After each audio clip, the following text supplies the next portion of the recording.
Hey folks, Amanda here. Just a quick heads up that from time to time, the Survivor's Guide to Thriving podcast does include some adult language. So if you've got kids with you, you may just want to hold on to this episode to listen to a little later. Enjoy. Hello, and welcome to this episode of the Survivor's Guide to Thriving podcast. I'm Amanda Solman, and along with Mark Jewell, your host for this show and the creator of the Surviving to Thriving movement. Each week, we'll dive into the mindsets that keep us in survival mode and learn how to get on the path to a truly thriving life. If you're looking for a wake-up call and want some valuable tools to get there, you have come to the right place. After all, survival is dead. It's your time to thrive today. Now, let's head over to the show.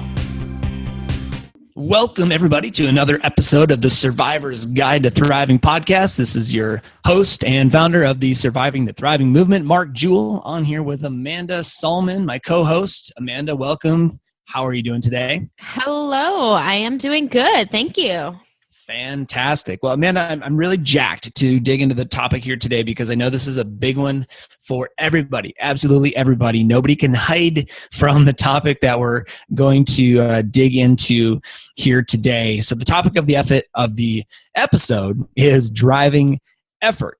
And it's actually the next step in the Survivor's Guide to Thriving and the 7 steps for what it takes to go from surviving to thriving in any behavior. So if you go back a couple episodes, we talked about survival. Of course, the pyramid, the method, the model starts in survival and in how that happens from complacency to just that unknown potential that all of us have. And then we moved on to discovery and suffering, which is what we talked about the last time we did an episode like this.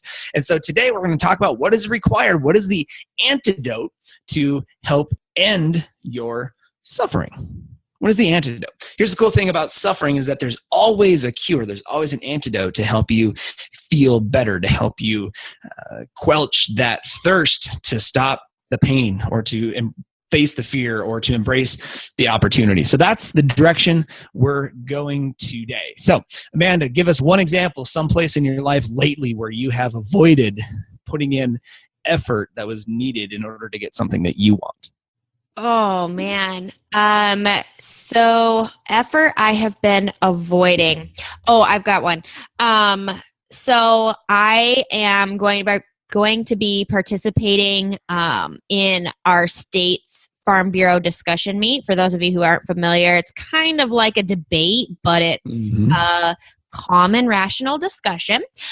And so there's, like 4 or 5 topics for the discussion meet that could potentially get drawn as the discussion topic. And so you kind of got to research and prepare for each of them.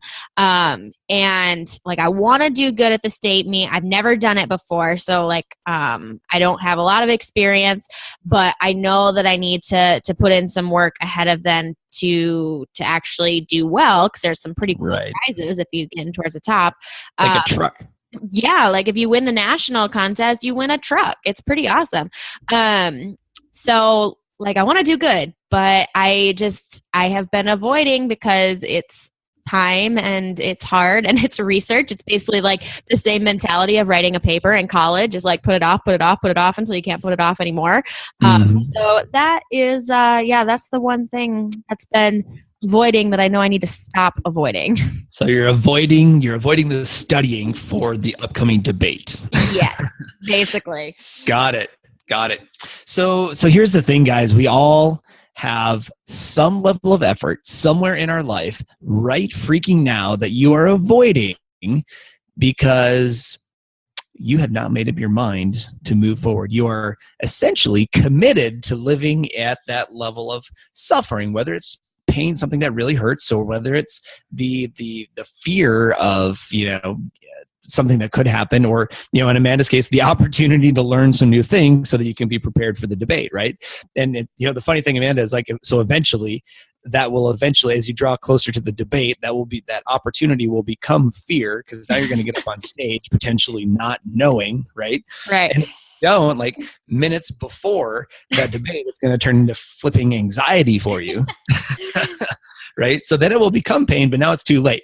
So how do we get ahead of that? That's kind of the topic of the whole idea behind driving effort. So the cool thing about the knowing that suffering is putting us on the way to go from surviving to thriving is how do we end the suffering? And when we do it, what is the result? What does that deliver us to? What does that get us? And so what I